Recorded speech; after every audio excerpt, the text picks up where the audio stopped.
আর আরো অবাক কথা যে আপনি হজ করে জান্নাত পেতে পারেন, জান্নাত কিনতে পারবেন না। আপনি উমরা করে জান্নাত পেতে পারেন, আপনি জান্নাত কিনতে পারবেন না। আপনি রমজান মাসের সিয়াম রোজা থেকে জান্নাত পেতে পারেন, জান্নাত কিনতে পারবেন না। আপনি 5 ওয়াক্ত সালাত আদায় করে জান্নাত পেতে পারেন, জান্নাত কিনতে পারবেন না। জান্নাত কিনার একটাই পথ, সেটা হলো দান। আল্লাহ তাআলা বলছেন যে আমি তোমাদেরকে তোমার অর্থ সম্পদ এবং তোমাদের জানের বিনিময়ে, তোমাদের অর্থ সম্পদ এবং তোমাদের জানের বিনিময়ে আমি জান্নাত বিক্রি করে দিলাম। এ কথা আল্লাহ বলছে। তার মানে মানুষ টাকা দিয়ে জান্নাত কিনে নিতে পারে। তো এইটা এমন কেন? আর একটা কথা এর মধ্যে নিয়ে আসি, তাহলে আরো ভালো হবে এবং বুঝতে পারবো ঘটনাটা কি। উপার্জনের 4টা পথ আছে দুনিয়াতে। একটা পথ হলো দিন মজুরি, কামলা কিষান, সন্ধ্যার সময় টাকা শেষ। 2 হলো চাকরি, সাধারণত 25 দিনে টাকা শেষ হয়। 3 হলো জমি চাষ, সমান সমান না হয় লস। 4 হলো ব্যবসা। তখন রাসূল সাল্লাল্লাহু আলাইহি সাল্লাম বলছেন, পৃথিবীর মানুষ শোনো, সত্যবাদী বিশ্বস্ত ব্যবসায়ীরা নবীদের সাথে জান্নাতে থাকবে।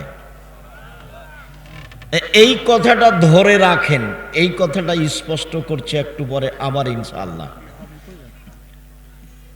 নবীর সাথে থাকা কাজটা খুব কঠিন। খুব ভালোভাবে মনে আছে, একজন সাহাবী রাসূলের সাথে ছিলেন। তো সন্ধ্যা রাতের দিকেই অজুর পানি আর মেশক নিয়ে এসে রাসূলের কাছে উপস্থিত। আল্লাহ রাসূল নেন, অজুর পানি আর মেশক নেন। তো আল্লাহ রাসূল খুশি হয়ে বলছেন, সালমা শেতা, তোমার মনে যেটা চাই সেটাই চাও, আমি তোমাকে দিয়ে দেব। চাও, কিছু চাও, আমি তোমার কাজে খুব খুশি হয়েছি। তখন সাহাবী বলছেন, আসআলুকা মুরাফাতাকা ফিল জান্নাত, আমি আপনার সাথে জান্নাতে থাকতে চাই। তখন আল্লাহ রাসূল বলছেন, আওয়া গায়রা জালেক, না না, এটা নয়, এটা নয়, অন্য কিছুই চাও। তখন সাহাবী বলছেন যে হুয়া জাকা, ওটাই চাই। তখন আল্লাহ রাসূল বলছেন যে আইনি আলা নাফসিক বিকাসরাতি সুজুদ, আমি তোমাকে সরাসরি জান্নাতে নিয়ে থাকতে পারবো না, তুমি একটু বেশি সিজদা করে তাহাজ্জুদ পড়ে আমাকে সহযোগিতা করো, যাতে করে আমি তোমাকে নিয়ে থাকতে পারি। তুমি সহযোগিতা করো আমাকে। কে বলছেন এই কথা? পৃথিবীর সবচেয়ে বড় মানুষ, যিনি বিচারের মাঠে যা বলবেন সেটাই হবে। ইনি বলছেন যে তুমি আমাকে সাহায্য করো, আমি যে তোমাকে নিয়ে সাথে জান্নাতে থাকবো, তো তুমি আমাকে সাহায্য করো। কি করে সাহায্য করবা? তাহাজ্জুদ পড়ে। রাতে তাহাজ্জুদ পড়লে আমার সহযোগিতা করা হবে, তখন আমি তোমাকে জান্নাতের সাথে নিয়ে থাকতে পারবো। জান্নাতে রাসূলের সাথে থাকার একটা পথ। আর একটা সহজ পথ বলি। বাচ্চা, আপনারা যারা এদিক সেদিক আছেন, দয়া করে এখন কাজ বন্ধ করে কিছুক্ষণ আসেন। আমি আপনাদের জন্যই আজকেও এসেছি, আর আপনাদের সাথে কিছু কথা বলবো, আপনাদের কিছু না কিছু উপকার করব ইনশাআল্লাহ। আমি বুঝতে পারছি আব্দুল যা বক্তব্য শোনার তা তো শুনেছেনই। যেহেতু আব্দুল্লাহর বক্তব্য হয়ে গেছে, তো এখন খালি আমরা যেতে বাকি আছি। তো ঠিক আছে, যেহেতু আব্দুর রহিমের বক্তব্য হয়ে গেছে, কাজে এখন আমরা আছি, যেটাকে বলা হয় বোনাসে আছি, আসলে নেই। তো ভালো, আমি আপনাদেরকে অনুরোধ করি ওদের জন্য দোয়া করবেন। ওদের জন্য খিদমত আল্লাহ কবুল করেন, ওদেরকে যেন আল্লাহ মানুষের বদ নজর থেকে রক্ষা করেন, ওদের রুজিতে বিদ্যায় যেন আল্লাহ বরকত দান করেন, ওদের জন্য আল্লাহ সামাজিকভাবে নিরাপত্তা দেন। আমি আপনার ছেলে মেয়ের জন্য আন্তরিকভাবে দোয়া করি, আল্লাহ যেন আপনার ছেলে মেয়েকে আপনার একটা ভালো লক্ষ্য উদ্দেশ্যে পৌঁছে দেয়। উনি সর্বশক্তিমান, উনি পারেন। ওর নাম আজিজ, পরাক্রমশালী, করলে তার কেউ বিচার করতে পারবে না। উনি যদি কাল ফেরাউনকে ক্ষমা করে দেন তো কেউ বলতে পারবে না হ্যাঁ ফেরাউনের ক্ষমা হবে, মানে কেমনে ক্ষমা হয় দেখছি, এরকম কথা কেউ বলতে পারবে না। উনি সর্বশক্তিমান। আপনার ছেলে মেয়েকে আল্লাহ আপনার ভালো লক্ষ্য উদ্দেশ্যে পৌঁছে দেয়, এটাও আমি আন্তরিকভাবে আপনার জন্য দোয়া করি। বলছিলাম যে সহজ একটা পথ আছে নবীর সাথে থাকার। একটা তো পথ আলোচনা হয়েছে, আর একটা হলো রাসূল সাল্লাল্লাহু আলাইহি ওয়াসাল্লাম বলছেন কেউ যদি দুইটা মেয়ের লালন পালন করে, দুইটা মেয়ের কেউ যদি লালন পালন করে তো সেই পিতা নবীর সাথে জান্নাতে এইভাবে থাকবে। আঙ্গুল দুটি দেখেন জমা হয়ে আছে, মানে একসাথে থাকবেন। কেউ যদি দুইটা মেয়ের লালন পালন করে। আর একবার বলেছেন কেউ যদি এতিম লালন পালন করে, এতিম, তো নবীর সাথে ও থাকতে পাবে জান্নাতে, তবে এরকম একটু ফাঁকা। আর দুইটা মেয়ের যদি লালন পালন হয় তাহলে এরকম। 10টা ছেলে লালন পালন করলে এক নেকি হবে, এ কথা আল্লাহর নবী বলেননি। তবে লালন পালন করবেন কেন? জন্ম দিয়েছেন এই জন্য, ছেলে আপনার, দায়িত্ব আপনার। তাহলে আমরা আপাতত আজকের মতো নবীর সাথে থাকার 1 নাম্বার একটা সুযোগ পেলাম, যে বিশ্বস্ত সত্যবাদী ব্যবসায়ী, সৎ ভালো ব্যবসা। কেন ব্যবসায়ী জান্নাতে যাবে, নবীর সাথে থাকবে, এইটা আমাদের মূল কথা। ইনশাআল্লাহ 2-1 মিনিট পরে আবার ফিরে আসছে। 2,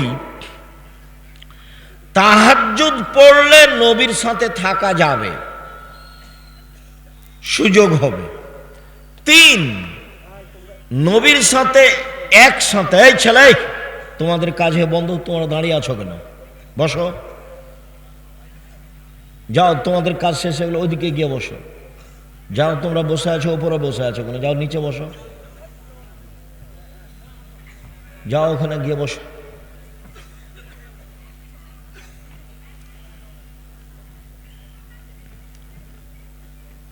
দুইটা মেয়ে লালন পালন করলে জান্নাতে নবীর সাথে এইভাবে থাকা যাবে। তাহলে 3, 4 হলো এতিম লালন পালন করলে নবীর সাথে জান্নাতে এইভাবে থাকা যাবে। বুঝা যায় না, মানে একসাথে নয়, পাশাপাশি। তো আমরা দুইটা জায়গায় 2-1টা কথা বলি।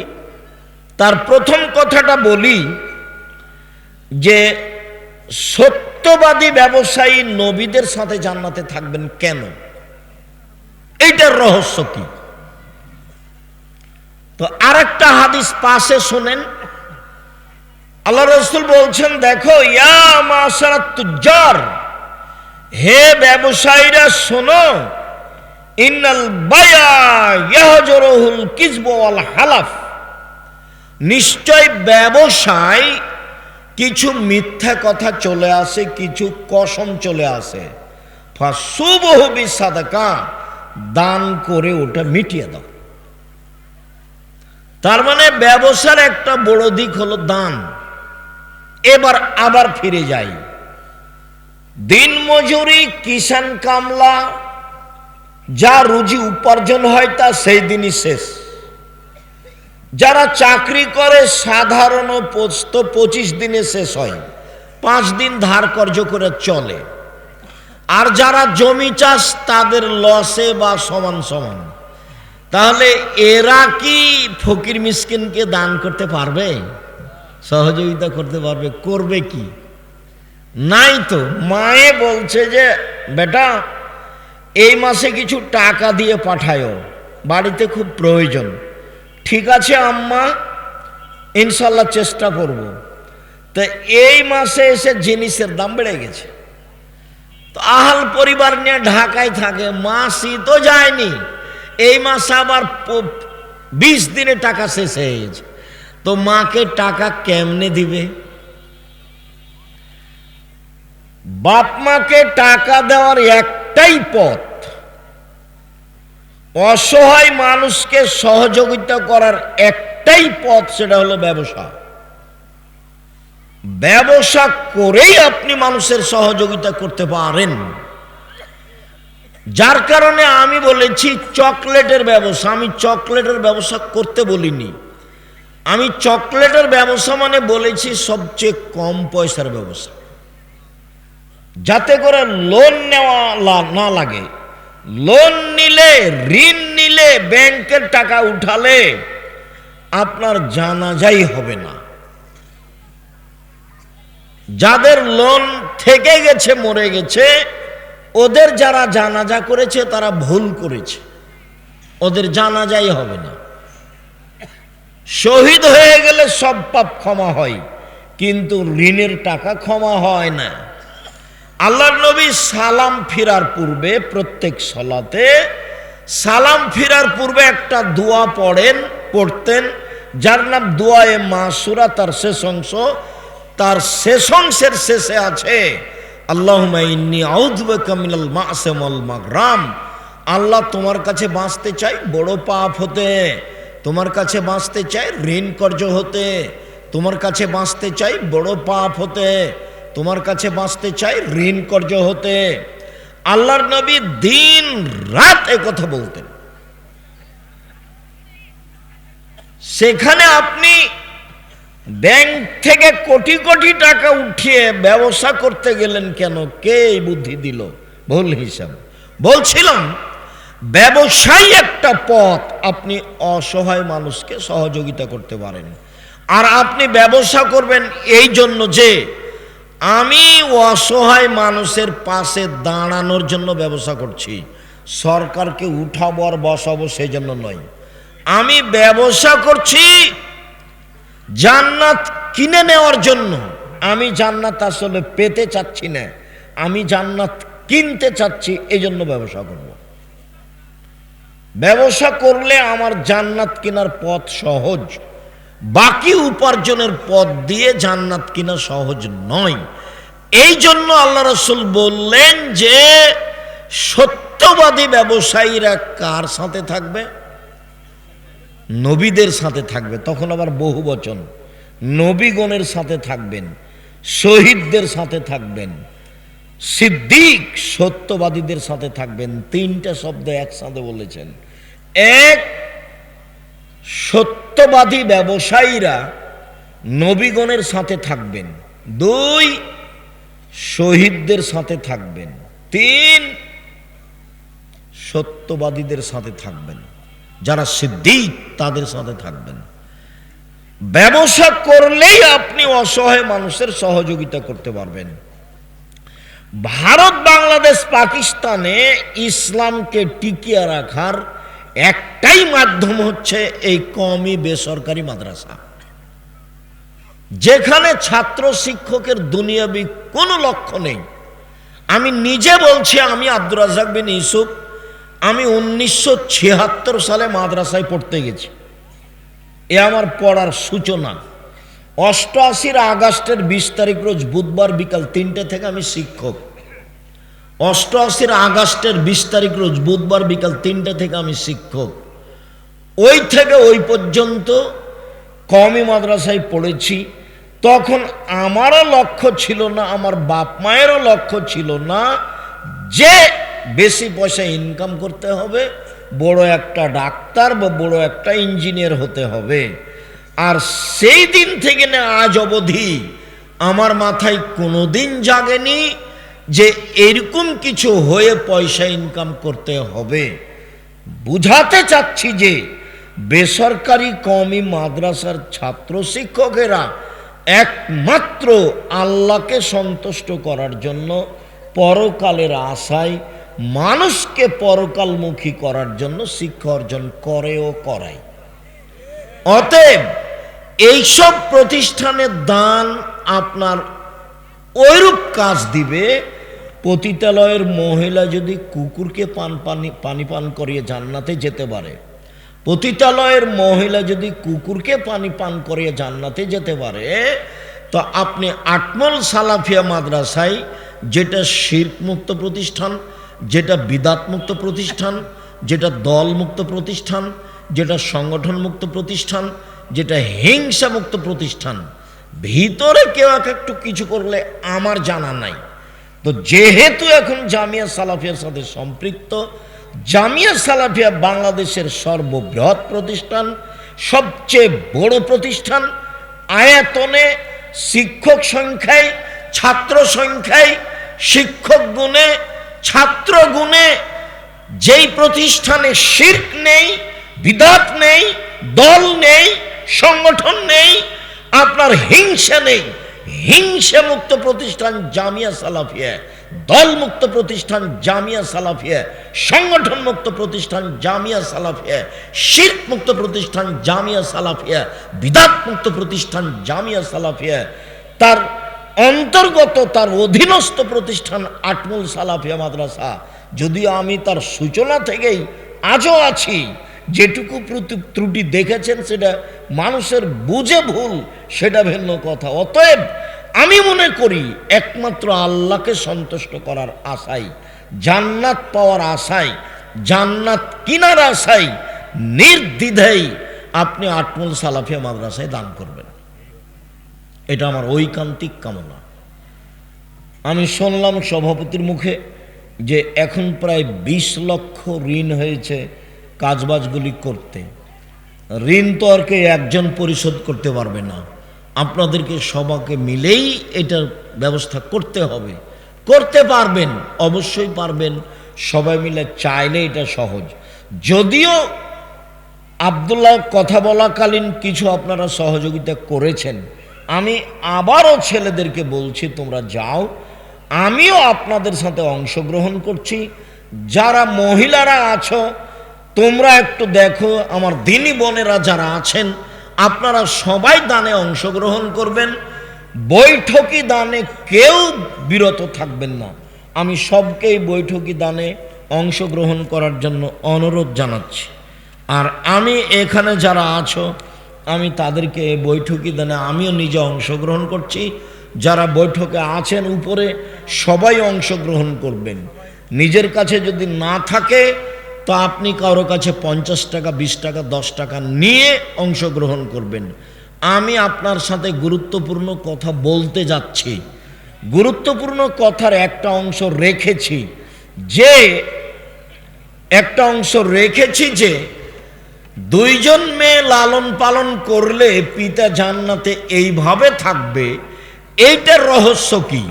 এইটুকু বলার পরে আমরা একটা গুরুত্বপূর্ণ অংশ আংশিকভাবে বলবো ইনশাআল্লাহ। আমি আমাদের ছেলেদেরকে বলছি তোমরা মাঠে যাও, কেউ বিরত থাকবেন না, না থাকলে অল্প 20 টাকা, 10 টাকা, এছাড়া 200 টাকা, 500 টাকা, 50 টাকা, 1000 টাকা অবশ্যই অংশগ্রহণ করবেন। আমাদের মেয়েরা যারা আছো তোমরাও যাও। আমার দিনী বোনেরা যারা আছেন, জাহান্নাম থেকে বাঁচার পথ হচ্ছে দান। তখন আল্লাহ রসুল বললেন, একটা খেজুরের ওই মূল অংশের নিচে যে আটি বীজটার উপরে সাদা অংশটা থাকে, যেটা একেবারেই সামান্য, এই পরিমাণ হলেও দান করে তোমরা জাযাকুমুল্লাহ খান। এই বৈঠকে সবাই অংশগ্রহণ করবেন। মানে জি, যদি ভুলে কারোর কাছে পকেটে না থাকে এরকম হয়, তা আশেপাশে কারোর কাছে নিয়ে অংশগ্রহণ করবেন। আর যেটুকু দান করব সেটুকু পূর্ণ হবে, যেটুকু দান করব না সেটুকু ক্ষতি হয়ে যাবে। ও হবেই, আমি বুঝতে পারি আর না পারি, ক্ষতি হবেই। রাসূল সাল্লাল্লাহু আলাইহি সাল্লাম বলেছেন ক্ষতি হবে, অতএব ক্ষতি হবে। এই ছেলে তোমরা বসো, যারা শুধু আদায়ে যাচ্ছে তারা মাঠে থাকবে, চলাচলে আপনারা একটু বসেন, কেউ কাজ দেখাবেন না। সম্মানিত দিনী ভাই বোন, একটু আমার দিকে লক্ষ্য করেন তো। আল্লাহর নবী বললেন যে দুইটা মেয়েকে লালন পালন করলে পিতা জান্নাতে এভাবে থাকবেন।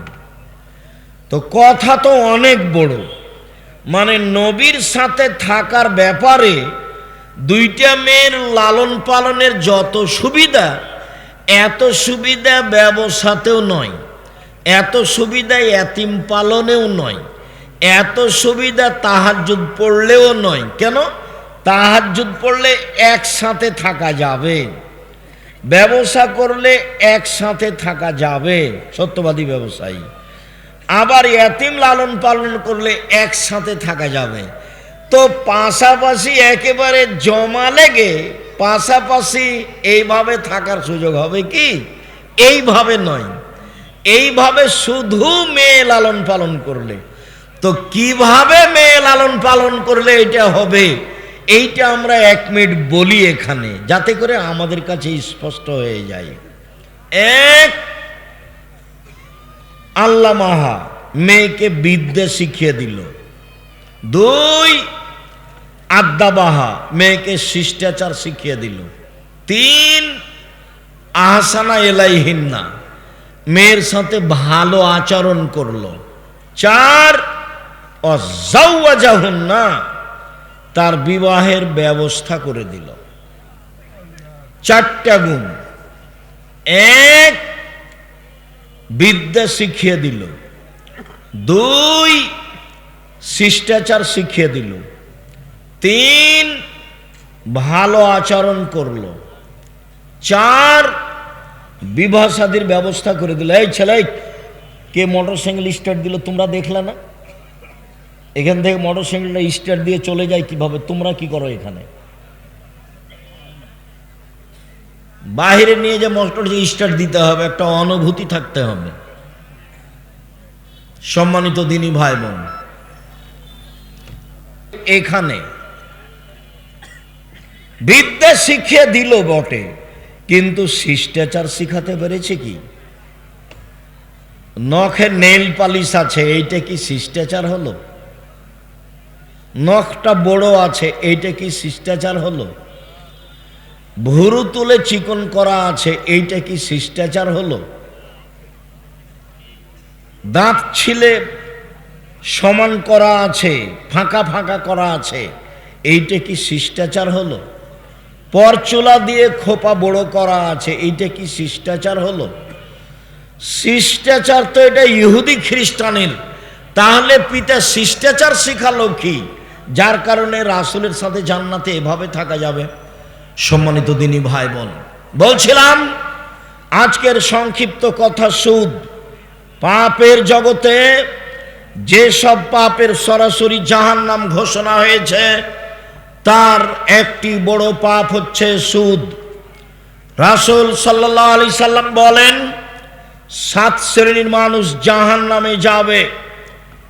1, শিরক করে যে। 2, মানুষকে হত্যা করে যে। 3, সুদ খায় যে। 4, এতিমের সম্পদ খায় যে। 5, বাপ মাকে মানে না যে। 6, মিথ্যা সাক্ষী দেয় যে। 7, সন্তানকে হত্যা করে খাদ্যের ভয়ে যে। এরা সবাই জাহান্নামে যাবে। যাদের জাহান্নামের কথা আল্লাহ রাসূল হুবাহু সরাসরি উল্লেখ করেছেন।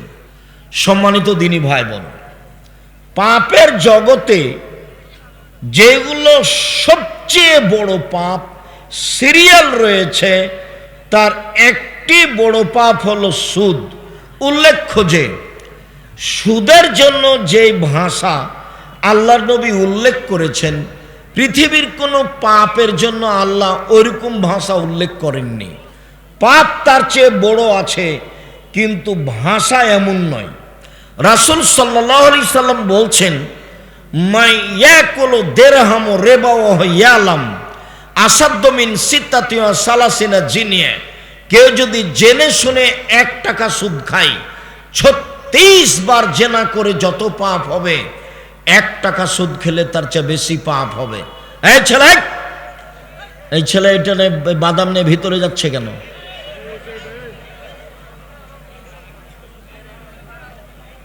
এই অভ্যাস তো খারাপ।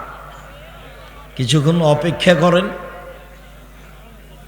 আমি তো গত রাত্রেও প্রোগ্রামে ছিলাম, আজকেও এসেছি, বাসায় যাব, সকালে তো ক্লাস আছে, আবার পরের রাত্রে প্রোগ্রাম আছে। আমি তো এখনো ক্লান্ত হইনি, আমি তো আছি। আপনি প্রয়োজন দেখাচ্ছেন কেন? অল্প কিছুক্ষণ থামেন, আমি আপনার কিছু না কিছু উপকার করব ইনশাআল্লাহ। এই ছেলেরা, তোমরা একটু চতুর্দিকে থাকো, যারা দাঁড়িয়ে আছে তাদেরকে বসার জন্য অনুরোধ করো। যারা দোকানপাটে আছেন তাদের ভুল হয়েছে, আপনারা চলে আসেন, কিছুক্ষণ সামনে অপেক্ষা করুন।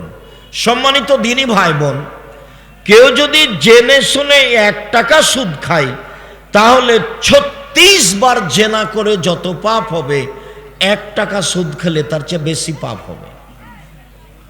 মনে রাখবেন,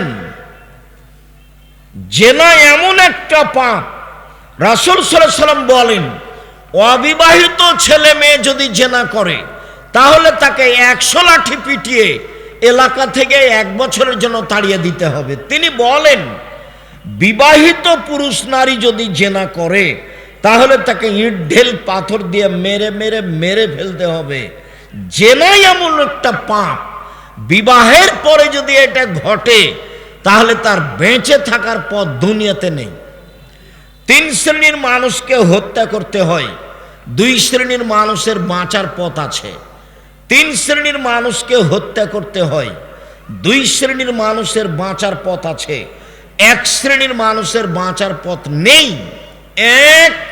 কেউ যদি বলে আমি কোরআন মানি না, তাহলে তাকে সরকারিভাবে হত্যা করতে হবে। তাকে ফাঁসির মঞ্চে নিয়ে যাওয়া হয়েছে, গলায় ফাঁস দেওয়া হয়েছে, তখনও বলছে আমার ভুল হয়েছে, কোরআন মাজিদ আল্লাহর বিধান, আমি আমার কথা ফিরিয়ে নিলাম, তাহলে তার ফাঁসি হবে না। 2, আপনি আমাকে হত্যা করেছেন, আমার বাপ মা আপনাকে হত্যা করে নিবে, তার নাম কেসাস, আপনাকে হত্যা করবেই। তবে আপনার বাঁচার পথ আছে। আপনাকে ফাঁসির মঞ্চে নিয়ে যাওয়া হয়েছে, ফাঁস গলায় দেওয়াও হয়েছে। এই সময়তে আমার বাপ মা চিৎকার করে জানাচ্ছে দায়িত্বশীলদের যে আমরা কেসাস নিব না, মাফ করে দিলাম, আমরা কেসাস নিব না, মাফ করে দিলাম। তাহলে আপনাকে ফাঁসির মঞ্চ থেকে নামিয়ে নেওয়া হবে, আপনার ফাঁসি হবে না। 3 হলো, কেউ যদি বিবাহ করার পরে জেনা করে, তাহলে পৃথিবীতে তার বেঁচে থাকার কোনো পথ নেই, কোনো পথই নেই। খুব ভালোভাবে জানা আছে, কোন একদিন এই মঞ্চে আমরা বলছিলাম, জনক একজন মহিলা রাসূলের দরবারে এসে বলল, আল্লাহর নবী আপনি আমাকে পবিত্র করুন। আল্লাহর নবী বললেন, তুমি বাড়ি ফিরে যাও, তওবা করো, তোমার পাপ ক্ষমা হয়ে যাবে। মহিলাটি বলল, আতুরাদ্দুনি কামা রাদাদ্দা মাইজ ইবনে মালিক, আপনি যেভাবে মাইজ ইবনে মালিকের বিচার না করে ফিরিয়ে দিয়েছিলেন, সেইভাবে কি আমাকে ফিরিয়ে দিতে চাচ্ছেন? অন্না হবলা মিনা জেনা, আমার পেটে অবৈধ সন্তান রয়েছে, দয়া করে বিচার করে দেন। আল্লাহর নবী বলেন, আচ্ছা ঠিক আছে, ইরজাই হাত্তা তালে দিই, বাড়ি চলে যাও, যেদিন সন্তান প্রসব হবে সেদিন এসো, বিচার করে দিব। মহিলা চলে গেল, সন্তান প্রসব হয়েছে, মুসলিম গ্রন্থে এসেছে, সেই সবেমাত্র জন্ম সন্তানকে নেকড়ায় জড়িয়ে নিয়ে রাসূলের দরবারে এসে বলছে, আল্লাহর নবী এই যে সন্তান প্রসব হয়েছে, বিচার করে দেন। আল্লাহর নবী দৃশ্য দেখে অবাক হয়ে বললেন, ইরজাই, বাড়ি ফিরে যাও, ফারদেই হে, বাচ্চাকে দুধ খাওয়াও, হাত্তা তাফতে মিহে, যেদিন বাচ্চা দুধ ছেড়ে দিবে সেদিন আসছে, বিচার করে দিব। মহিলা বাচ্চা নিয়ে বাড়ি চলে গেল। বাচ্চাকে দুধ খাওয়ালো। 2 বছর পরে বাচ্চা নিয়ে বিচারালয়ে উপস্থিত, তখন বাচ্চার হাতে এক টুকরা রুটি রয়েছে। এই রুটি প্রমাণ করে বাচ্চা খাদ্য খেতে পারে। আল্লাহর নবী বাচ্চাটাকে একজন মানুষের হাতে সমর্পণ করলেন, যাও তুমি এই বাচ্চাটা লালন পালন করো। তিনি বললেন, সঙ্গী সাথী এই যাবো বেহা, তোমরা একে মাঠে নিয়ে যাও। ওয়াহফিরুল্লাহ সাদরেহা, তার জন্য বুক পর্যন্ত একটা গর্ত খোঁড়ো। সুম্মার জেমুহা, গর্ত খুঁড়ে বুক পর্যন্ত মাটিতে পুঁতে দিয়ে চতুর্দিক থেকে ইট ঢেল পাথর মেরে তাকে দুনিয়া থেকে বিদায় করো। সাহাবীগণ বলেন, আমরা তাকে মাঠে নিয়ে গেলাম, গর্ত খুঁড়ে বুক পর্যন্ত মাটিতে পুঁতে দিলাম, চতুর্দিক থেকে ইট ঢেল পাথর মারতে লাগলাম।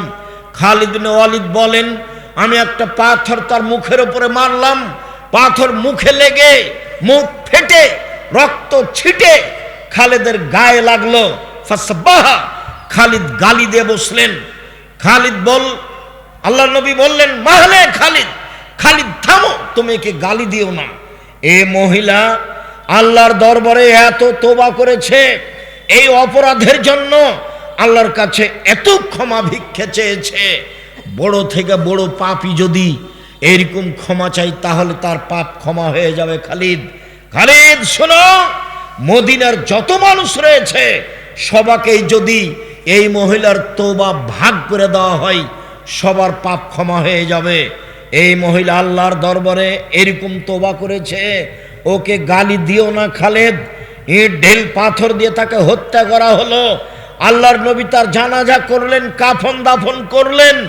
তিনি ঘোষণা দিলেন তার তওবা কবুল হয়েছে, তার পাপ ক্ষমা হয়ে গেছে। তিনি জানাজা করলেন মানে তার পাপ ক্ষমা হয়ে গেছে। তিনি কাফন দাফন করলেন মানে তার পাপ ক্ষমা হয়ে গেছে। পৃথিবীর সবচেয়ে বড় মানুষ এই কথাটা বলতে পারলেন না, ঠিক আছে যাও, তোমার পাপ ক্ষমা হয়ে গেছে, তোমার বিচার হবে না। এই কথা তিনি বলতে পারলেন না। মুহাম্মদ সাল্লাল্লাহু আলাইহি সাল্লাম শরীয়তের কাছে নিজেই জিম্মি। মানে বলতে চেয়েছে, আপনাকে বিবাহ করার পরে কেউ যদি জেনায় লিপ্ত হয়, তাহলে তার পৃথিবীতে বেঁচে থাকার কোনো সুযোগ নেই।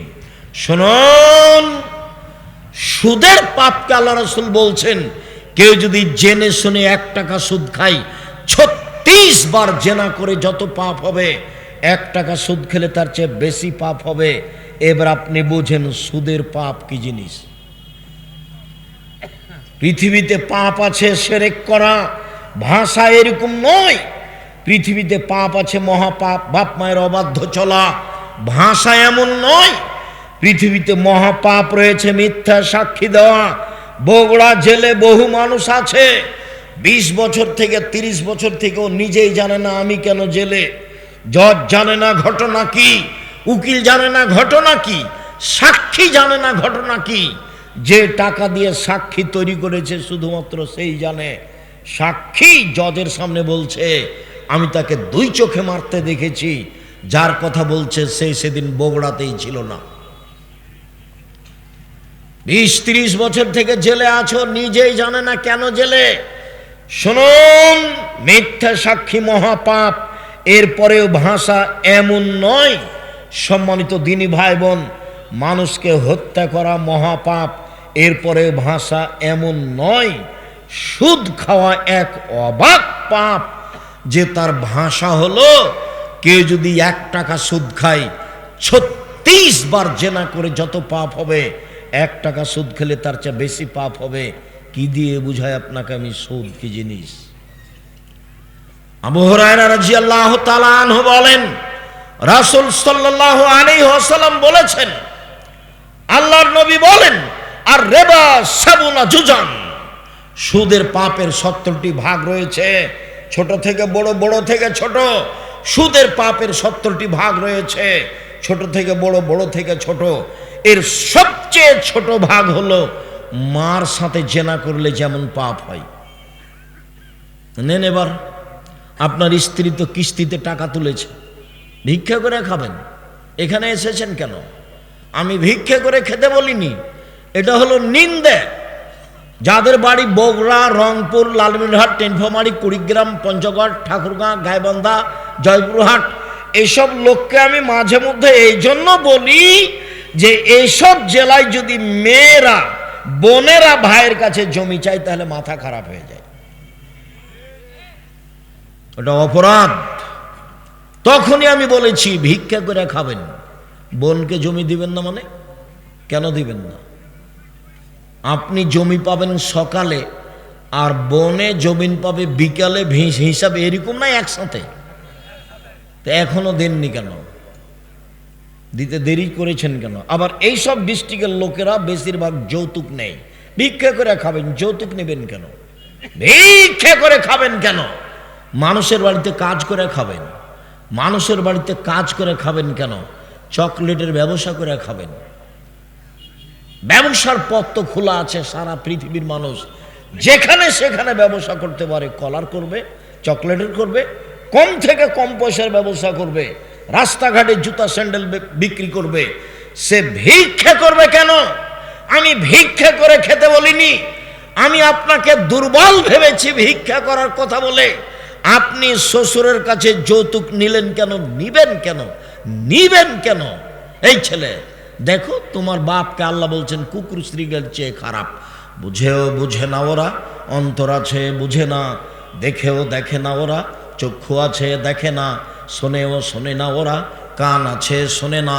উলাইকা কালানাম, তারা পশু প্রাণীর মতো, তারা গরু ছাগলের মতো, তারা কুকুর শ্রীগেলের মতো। বালো মাজাল বরং তার চেয়ে খারাপ, কুকুর শ্রীগেলের চেয়ে খারাপ। এ কথা আল্লাহ বলছে। কে? এইসব মানুষ যারা বোনকে জমি দেয় না, যারা যৌতুক নেয়, যারা জুলুমবাজ, যারা দলীয় দাপটে মানুষকে মারে, যারা মানুষকে জেল হাজতে দেয়, যারা মানুষকে অপমান করে, যারা ক্ষমতা দেখায়, সমাজে যারা দাপট দেখায়, এরা হচ্ছে এই কুকুর শ্রীগেলের চেয়ে খারাপ, এই পশু প্রাণীর চেয়ে খারাপ। আমি এই ভাষা বলিনি, আমি বলেছি ইতর শ্রেণীর মানুষ সমাজের দায়িত্ব পালন করবে, ইতর শ্রেণীর মানুষ, আমি এই ভাষা বলেছি। আর হাদিসের ভাষা হলো লোকা ইবনে লোকা, অধমের সন্তান অধম। আর বগুড়া জয়পুরহাটে এই ভাষা হলো যেদিন সমাজের দায়িত্ব পালন করবে বেন্যার বাচ্চা বেন্যা। আর চাঁপাইনবাবগঞ্জ রাজশাহীতে এই ভাষা হলো যেদিন সমাজের দায়িত্ব পালন করবে ছোট লোকের বাচ্চা ছোট লোক। আর যদি ঢাকায় যান তাহলে সে ভাষা আমি নকল করতে পারি না।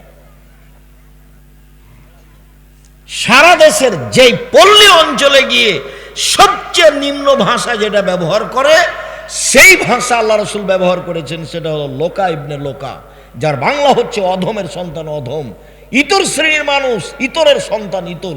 যেদিন সমাজের দায়িত্ব পালন করবে সেদিন কিয়ামত হবে। সেদিন মানুষ মানুষের প্রতি জুলুম করবে, অত্যাচার করবে, রাহাজানি করবে, অন্যায় করবে, অবিচার করবে, সমাজকে কলুষিত করবে। সম্মানিত দিনী ভাই বোন, বলছিলাম চলেন এবার মূল কথাই ফিরে যায়। মহান আল্লাহ বলেন, পৃথিবীর মানুষ শুনে রেখো, ইয়ামহাকাল্লাহুর রিবা ইউরবি সাদাকাত, সুদ মানুষের টাকাকে কমিয়ে দেয়, দান মানুষের টাকাকে বেশি করে দেয়। সুদ মানুষের টাকাকে কমিয়ে দেয়, এভাবে আল্লাহ বলেন। আর আল্লাহর নবী বলেন, ইন্না রিবা ওয়াইন কাসরা ফাইন্না আকিবাতুহু তাসিরু ইলা কাল্লিন, যদিও সুদ বাহ্যিকভাবে টাকা বেশি মনে হচ্ছে, এর পরিণতি হলো নিঃস্ব। শুনুন, আল্লাহ বলছেন সুদ খেলে টাকা কমে যাবে, নবী বলছেন সুদ খেলেও নিঃস্ব হবে।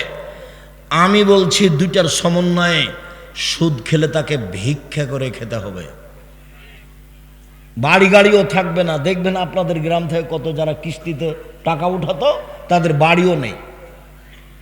সুদ খেলে টাকা কমবে কিভাবে? সুদ খেলে কিছু লোকের কাছে টাকা চলে যাবে, বাকি লোক নিঃস্ব হয়ে যাবে।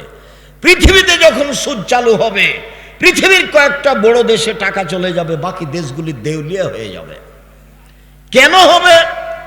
যেই ভাষাটা আমি বলছি সেটা আমি শুনেছিলাম আব্দুল্লাহর বক্তব্যে, এর আগে আমি ওইভাবে জিনিসটা স্পষ্ট হতে পারিনি। শুনুন, আপনাকে আমি দেখাচ্ছি কেন মানুষ নিঃস্ব হবে, হওয়ার কারণ কি, কেন মানুষের টাকা কমে যাবে, কেন আল্লাহ এভাবে বললেন, কেন নবী এভাবে বললেন। শুনেন, মুদ্রার জন্ম হয়েছে বিনিময়ে ব্যবহার হওয়ার জন্য, বিনিময়ে। টাকার জন্ম বিনিময়ে ব্যবহারের জন্য। বিনিময় কি? আমি একটা বোতল নিয়েছি পানির, 10 টাকা দিয়েছি বিনিময়ে। এই যে তার জন্ম হয়েছে বিনিময়ে ব্যবহারের জন্য। আমি 10 কেজি চাউল কিনেছি, বিনিময়ে ডলার দিয়েছি। এই যে ডলারের জন্ম হয়েছে বিনিময়ে ব্যবহারের জন্য। আমি 1 কাপ চা নিয়েছি, আমি বিনিময়ে দিয়েছি রিয়াল, টাকা। এই যে মুদ্রা বিনিময়ে ব্যবহারের জন্য জন্ম হয়েছে। যখন বিনিময়ে ব্যবহার না করে টাকা দিয়ে টাকা নিবে, তখন টাকার উপরে জুলুম করা হবে। ডলার দিয়ে ডলার বেশি নিবে, তখন তার উপরে জুলুম করা হবে। যখন তার উপরে জুলুম করা হবে, তখন সে আর মানুষের কাছে থাকতে পারবে না, অপমান হয়ে চলে যাবে। আমার বাম দিকে যিনি বসে আছেন, তাকে সম্মানী মানুষ মনে করে এখানে বসানো হয়েছে। এখন নিয়ে এসে যদি সামনে মাটির নিচে বসানো হয়, তাহলে তো উনি মনে করবেন যে আমাকে অপমান করা হলো। তাহলে তো উনি তাড়াহুড়া করে এখান থেকে যাওয়ার চেষ্টা করবেন। কেন? উনি বুঝবেন যে আমাকে সম্মান করা হয়নি। আপনাকে যদি নিয়ে এসে এক অন্য জায়গাতে বসানো হয় যেখানে দুর্গন্ধ, তখন আপনি মনে করবেন যে আমাকে অপমান করা হয়েছে। তখন কি আপনি থাকতে পারবেন? তখন আপনি চলে যাবেন। টাকা যখন বুঝতে পারবে যে আমাকে অপমান করা হচ্ছে, তখন টাকা সেখানে থাকবে না। সুদ মানে তাকে অপমান করা হয়েছে, যেই জন্য টাকার জন্ম, সেইভাবে তাকে রাখা হয়নি। এই জন্য মানুষ নিঃস্ব হবে, এই জন্য মানুষ ভিক্ষুক হবে, এই জন্য মানুষের সুদ খেলে টাকা কমে যাবে। তাকে একদিন না একদিন ভিক্ষুক হতেই হবে, আজ হোক আর কাল হোক। বিনিময় তো জাহান্নাম আছেই। রাসূল সাল্লাল্লাহু আলাইহি ওয়াসাল্লাম বলেন, লানা রাসূলুল্লাহ সাল্লাল্লাহু আলাইহি সাল্লাম আকাল রিবা মুকালাহু। যে সুদ খায় তার উপরে অভিশাপ, যে সুদ দেয় তার উপরে অভিশাপ, যে সুদের সাক্ষী থাকে তার উপরে অভিশাপ, যে সুদের অঙ্ক কষে তার উপরে অভিশাপ। এরপরে বললেন আল্লাহ নবী, যে পরচুলা ব্যবহার করে তার উপরে অভিশাপ, যে গায়ে উল্কি করে তার উপরে অভিশাপ, যে আপনার ভুরু তুলে চিকন করে তার উপরে অভিশাপ, যে আপনার দাঁত ছিলে চিকন করে তার উপরে অভিশাপ, যে জুতা স্যান্ডেল উঁচু পায়ে দিয়ে নিচেকে লম্বা মেয়ে দেখায় তার উপরে অভিশাপ, যে ব্রেসিয়ার ব্যবহার করে নিজেকে কম বয়সের দেখায় তার উপরে অভিশাপ। সিরিয়াল রাসূল সাল্লাল্লাহু আলাইহি সাল্লাম এইভাবে অভিশাপ করতে লাগলেন। তিনি বললেন, লানাল্লাহুল মুতাশাব্বিহিনা মিনার রিজালি বিন নিসায়ে। ওই সব পুরুষের উপরে অভিশাপ যারা মহিলাদের পোশাক পরে, মহিলাদের বেশ ধারণ করে। ওই সব নারীর উপরে অভিশাপ যারা পুরুষের পোশাক পরে, পুরুষের বেশ ধারণ করে, পুরুষের জুতা স্যান্ডেল পরে, পুরুষের শার্ট প্যান্ট পরে, পুরুষের কাপড় পরে, ওদের উপরে অভিশাপ। সম্মানিত দিনী ভাই বোন, রাসূল সাল্লাল্লাহু আলাইহি ওয়াসাল্লাম বললেন বেলাল রাদিয়াল্লাহু তাআলা আনহুকে, বেলাল তুমি যে খাইবার থেকে এসেছ বার্নি খেজুর নিয়ে, তো এই খাইবারের কি সবই খেজুর এরকম? তখন বেলাল রাদিয়াল্লাহু তাআলা আনহু বললেন, জি না, আল্লাহর নবী, খাইবারের সব খেজুর এরূপ নয়। ইন্দানা তামারুন রাদিউন, আমাদের কাছে ছিল কীট খেজুর, সাধারণ দুর্বল কম দামের খেজুর। বেনা সাইন বে সাইন, 2 সা দিয়ে 1 সা কিনেছি। দুর্বল খেজুর 2 সা দিয়েছি, 5 কেজি দিয়েছি, আর 2.5 কেজি নিয়েছি ভালোটা। তখন আল্লাহ রাসূল বলছেন, ওহ আইনুর রিবা, ওহ এটাই তো প্রকৃত সুদ, ওহ আইনুর রিবা, এটাই তো প্রকৃত সুদ। যেটাই হুবাহু বেশি আসে সেটাই প্রকৃত সুদ। সম্মানিত দিনী ভাই বোন, সুদ মহাপাপ। রাসূল সাল্লাল্লাহু আলাইহি সাল্লাম বলেন, লা ইয়াদখুলুল জান্নাতা লাহাবুন নাবাতা মিনাস সুহতে, অবৈধভাবে যাদের শরীর বাড়ে তারা জাহান্নামে যাবে। কুল্লু লাহামিন নাবাতা মিনাস সুহতে কানাতিন নার আওলা বিহি, যেই ছেলে মেয়ের শরীর, ব্যক্তির শরীর সুদের টাকায় বাড়ে, ওর জন্য জাহান্নাম যথেষ্ট। আবু সাঈদ খুদরি রাদিয়াল্লাহু তাআলা আনহু বলেন, রাসূল সাল্লাল্লাহু আলাইহি সাল্লাম বলেছেন, লা ইয়াদখুলুল জান্নাতা জাসাদুন গুযিয়া বিল হারাম, ওই শরীর জান্নাতে যাবে না যেই শরীর হারাম উপায়ে বাড়ে। আর হারামের যত পথ রয়েছে, হারামের যত পথ পন্থা রয়েছে উপার্জনের, সবচেয়ে ন্যাক্কারজনক, নোংরা, ঘৃণিত পথ হচ্ছে সুদ। সুদ দিয়ে টাকার উপরে জুলুম করা হয়। সুদ খেলে মানুষ ভিক্ষুক হয়, সুদ খেলে মানুষ নিঃস্ব হয়, সুদ খেলে সমাজের টাকা দুই একজনের কাছে চলে যায়, সমাজ নিঃস্ব হয়ে যায়। মানুষকে ভিক্ষুক বানানোর সবচেয়ে বড় মাধ্যম হলো সুদ। সম্মানিত দিনী ভাই বোন, যার কারণে রাসূল সাল্লাল্লাহু আলাইহি সাল্লাম বলেন, পৃথিবীর মানুষ শুনে রেখো, খাওলা রাদিয়াল্লাহু তাআলা আনহা বলেন, ইন্না হাযাল মাল হুলওয়াতুন খাজিরা, এই সম্পদ হচ্ছে মিঠা বস্তু, যে তাকে বৈধভাবে খায় তার জন্য বরকতের বিষয়, যে তাকে বৈধভাবে উপার্জন করে না তার জন্য জাহান্নাম রয়েছে। সুদের ফলাফল জাহান্নাম। আল্লাহর নবী বললেন, পৃথিবীর মানুষ শোনো, তোমরা নিঃস্ব গরিব হয়ে যাওয়া এই ভয় আমি করি না, আমি মুহাম্মদ সাল্লাল্লাহু আলাইহি সাল্লাম ভয় করি। তোমরা পয়সা উপার্জনের প্রতিযোগিতায় নেমে যাওয়া, যেমনভাবে পূর্বের লোক নেমেছিল, চিন্তা ভাবনা ছাড়াই অপ্রয়োজনীয়ভাবে অবৈধভাবে পয়সা উপার্জন করবে, তোমাদেরকে পয়সা ধ্বংস করে দিবে, যেমনভাবে পূর্বের মানুষকে ধ্বংস করেছে। একবার আল্লাহ রাসূল বলছেন, বসে তাত আলাইকুমুদ দুনিয়া কামা বসে তাত মান কানা কাবলাকুম, পৃথিবী তোমাদেরকে এইভাবে তুলে ধরা হবে। দেখো টাকার টাকা, কত কলা কৌশল, কত নিয়ম, কত ইন্স্যুরেন্স, কত পথ পন্থা টাকা উপার্জনের। তোমরা এসব টাকা উপার্জনে নেমে যাবা, তখন এই টাকা এই দুনিয়া তোমাদেরকে ধ্বংস করে দিবে, এই আশঙ্কা, এ ভয় আমি করি। সম্মানিত দিনী ভাই বোন, সাবধান থাকবেন। রাসূল সাল্লাল্লাহু আলাইহি সাল্লাম বলেছেন, অবৈধ পয়সা আল্লাহ কবুল করেন না। কেউ যদি অবৈধ পয়সা আল্লাহর পথে দেয়, তারপরে যদি হাত তুলে দোয়া করে, কান্নাকাটি করে, তার ইবাদত কবুল হবে না। এই জন্য যার তার খাদ্য অবৈধ আছে, তার পোশাক অবৈধ আছে, তার পানি অবৈধ আছে, তার জীবিকা নির্বাহ অবৈধ। মর্মে আমি সকল দিনী ভাই বোনকে সুদের মতো হারাম পথ পন্থা থেকে বেঁচে থাকার জন্য আন্তরিকভাবে অনুরোধ জানাচ্ছি। দিন রাত বলে আসছি, 4টা কাজ করবেন। 1, 5 ওয়াক্ত সালাত, 2, হালাল রুজি, 3, কোরআন তেলাওয়াত, 4, আড্ডা পিটা চিরদিনের জন্য হারাম। দোকানে বসে আড্ডা পিটবেন না, মোবাইল নিয়ে আড্ডা পিটবেন না।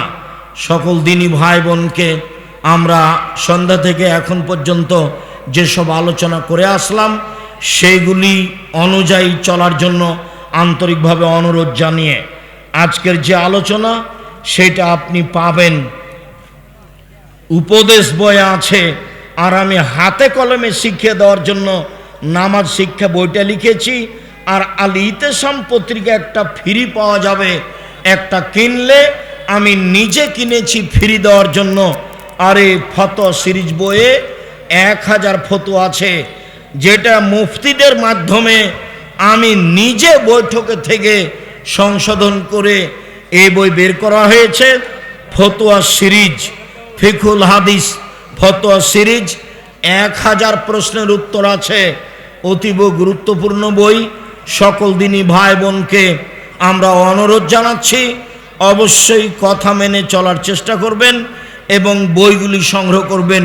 কয়েকটি জিজ্ঞাসা, আমার এক বোন 3000 টাকা দিয়েছেন, আল্লাহুম্মা সাল্লি আলাইহি আল্লাহুম্মা বারিক আলাইহি। আমার দিনী বোন ভাইয়েরা যারা আছেন, অবশ্যই আপনার এই আটমল সালেফে মাদ্রাসায় নিজের প্রতিষ্ঠান মনে করে দানের হাত প্রশস্ত রাখবেন।